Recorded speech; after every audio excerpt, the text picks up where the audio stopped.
It pains me to say this as a sales and marketing professional, somebody that has spent 20 years in this space across 12 different industries. But the problem that I see in the coaching industry today, people have gotten so good at sales and marketing that you literally can't distinguish between people that are completely full of shit and people that are epic. I just got off a call with one of my coaching clients. She is building a coaching program, an executive coaching program for, senior executives. She came to me and she was admittedly kind of confused on what to build. And her challenge right now is that she's trying to balance short-term cash flow needs with what she really wants to do. She wants to build this coaching program because another coaching program told her that was the best way to generate short-term cash. Hey, ignore what you really want to do. Ignore the thing that's probably sustainable. Ignore the thing that is going to be more fulfilling, more rewarding, and all of that. What you need to do is you need to drive short-term cash, which I get. Listen, if you're looking at Maslow's hierarchy of business needs, cash flow and getting money in the door is right there at the bottom. So that part I agree with. But the idea that another coaching program advised her to build a coaching program as the easy solution for generating short-term cash flow just appalls me. And it frustrates me. I got off the call and I thought, I can picture this conversation that's happening between now my client, her at the time with a client success manager of some other coaching program that says, hey, we help you build your coaching program.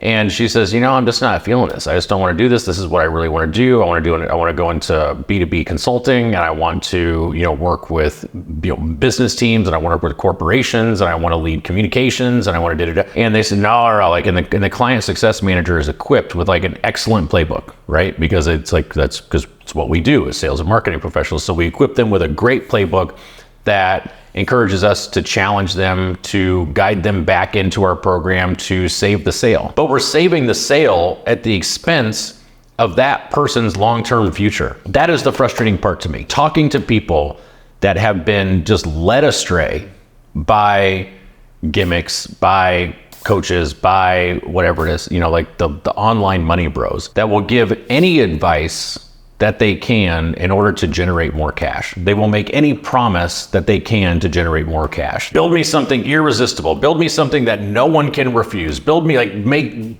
promise the biggest fucking transformation that you can actually promise, and do it in the shortest time period possible. Let's make this impossible to say no to. Never mind the fact that you can't deliver on the fucking promise. That is the frustrating part to me. We have gotten so good at selling and marketing things that the delivery and achieving the actual transformation just goes by the wayside. That's only part of the problem. The real underlying problem is that the advice that we are giving people in their business and in their life affects their life. We are actually impacting the trajectory of their life. Build this coaching program for your short-term cash flow needs. To build a good coaching program, a good one, you need to dial in your niche, get your messaging right. You need to get some top of funnel assets going. You need to build out a middle of funnel resource to be nurturing people. You need to get some good content strategy going. You need to get maybe a good paid ad strategy going. You need to figure out how you're going to differentiate yourself in the market. You're going to build out an offer, maybe build out a process, productize that service a little bit, probably put some systems behind it, some tech behind it, maybe some automation behind it. This shit's not an easy button, and she is going to make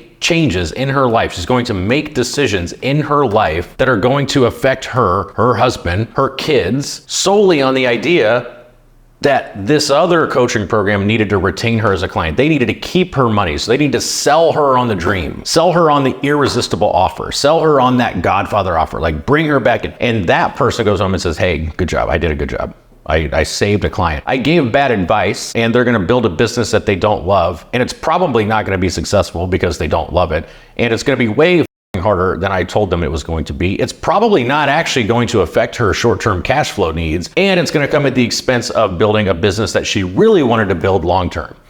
But hey, good job. You saved a client. That is what's wrong with the coaching industry today. When I look around and I see the above the fold offers, and I see the funnels, and I see the promises, and I see the promises get bigger and the timelines get smaller and the guarantees get bigger and the investment levels get smaller. And more often than not, it's just people selling more people into the same system so that they can sell more people, and eventually diluting the system down to nobody's able to make a promise big enough in a time frame that's short enough for an investment level that's small enough with a guarantee that's large enough to make a difference. I see this like in my program, and it's one of the reasons that I recently decided to unscale my coaching. Like, it's one of the reasons that I said, you know what?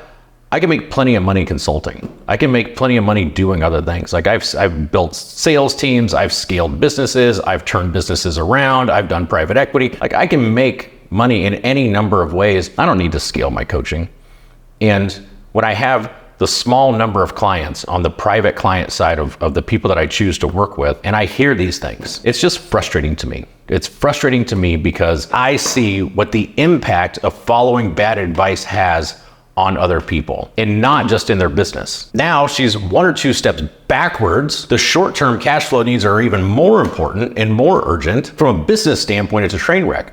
But from a personal standpoint, that sucks. Meanwhile, she's got internet bros. All they care about is making some money. Like, they don't care about any of that. Like, they just care about like the short-term implication on their cash flow or on their income statement or on their balance sheet at the expense of somebody else's life. The best question that I could encourage you to ask is, what is their incentive?